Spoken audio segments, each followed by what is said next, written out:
computation des résultats, je vois que les choix se sont portés sur d'autres candidats, d'autres pairs qui étaient candidats membres du comité exécutif, ou même vice-présidents qui ont été préférés à ma propre personne et à d'autres. La lecture que j'en fais, c'est qu'on est en démocratie, c'est des élections. Je dois de manière plus accepter le résultat, avec beaucoup de fair play, ce que je fais. Après, il y a certains constats qu'il y a lieu de faire par rapport à tout ça. En voyant au fil de la proclamation des résultats que c'était quelque part des votes bloqués, c'est ça qu'il s'agit. Après, on peut s'interroger parce que quelque part aussi, ce qui me tenait le plus à cœur, c'est qu'on puisse aller à des élections, quoi qu'il arrive. Parce que tous les candidats qui ont décidé de se présenter méritaient d'y aller. Après, la seconde chose aussi, c'était qu'on puisse passer à un vote qui permette que les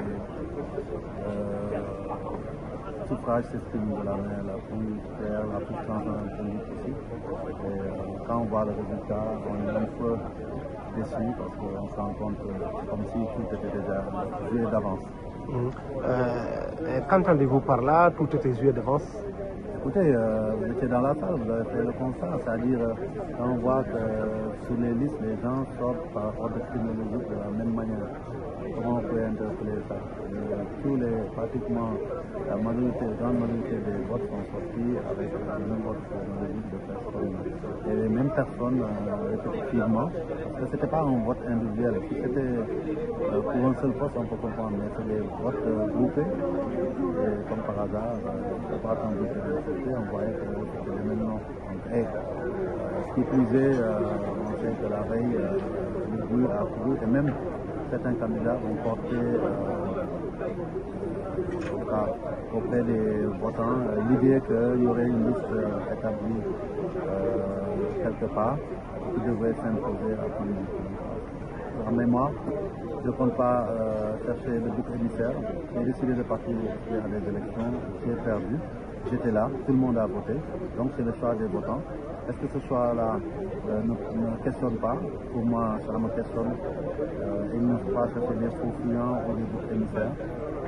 Si les choses ne se passent pas normalement, il faut reconnaître que c'est nous-mêmes, il ne faut pas chercher la petite bête auprès soit de la FIFA, soit des gens mais ça, je pense que pour accueillir son chien, la crise de rage, moi j'ai fait campagne comme tout le monde. Dans la période critique, je n'ai pas voulu faire comme tout le monde, appeler les gens, parce que je pense que je me demande si dans ces partis qui sont en conformité avec l'équipe, si on attend les élections à la veille pour organiser des activités, attirer les présidents de fédération ou les représentants chez soi, je n'ai rien à dire pour ça. Moi-même, je suis allé en Mauritanie, parce que je savais que j'allais croiser d'autres collègues là-bas. Mais je pense que dans un monde idéal, ça ne devait pas se passer. J'ai utilisé les moyens qui me semblaient conformes à ma vision de ces élections-là. Et c'est quoi? C'est faire mon manifeste de candidature, parler de mon profil, parler de mon pays pour tout ce que je représente pour le football, m'adresser directement à l'ensemble des présidents de fédération par divers moyens. Tous mes collègues présidents ont reçu un document par WhatsApp, ils l'ont reçu par email de ma fédération, de fédération à fédération, ils l'ont reçu même par DHL et à chaque fois que j'ai eu l'occasion, que ce soit en Mauritanie, à Praia quand on était là-bas, mais ici aussi à la région, j'ai parlé à tout le monde. Après, c'est des choix qui sont faits. Je ne pense pas qu'aujourd'hui on puisse défendre ces manques de démocratie comme ça. Je ne vais pas entrer aussi dans ce terrain. Je pense qu'aujourd'hui, au même titre que j'ai remercié les Sénégalais, je remercie les autorités sénégalaises parce qu'au moment de déposer ma candidature, j'en ai parlé à l'autorité, le ministre, et donc il m'a donné son bénédiction, son onction pour que je puisse y aller. Avant de venir ici aussi, elle m'a appelé pour savoir ce que je pouvais faire. Et on a échangé sur ça. Et elle a promis de voir avec les autorités ce qui pouvait être fait. Mais comme j'ai dit, aujourd'hui, de par mon cursus, de par mon background, c'est vrai, on est dans un domaine qui est pratiquement diplomatique.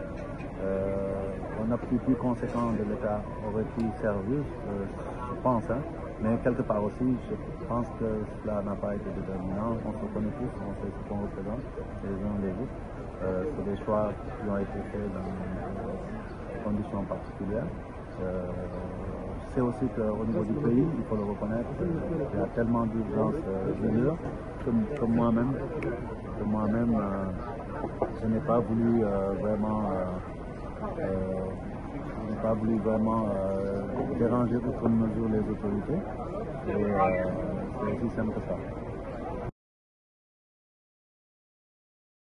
Maintenant, c'est qu'on doit appliquer ce qui m'a été proposé, on doit faire bonne chance. Et nous aussi, de notre côté, on en tirera certainement des conséquences par rapport au futur. Je dois dire qu'il me reste 2 ans de mandat au sein du comité ici, parce que j'ai été élu en 2023 et je suis membre jusqu'en 2027. D'ailleurs, semble-t-il qu'on a utilisé ce moyen pour convaincre certains votants de ne pas voter en disant si Senghor ne passe pas, il reste membre, donc il n'y a rien à faire.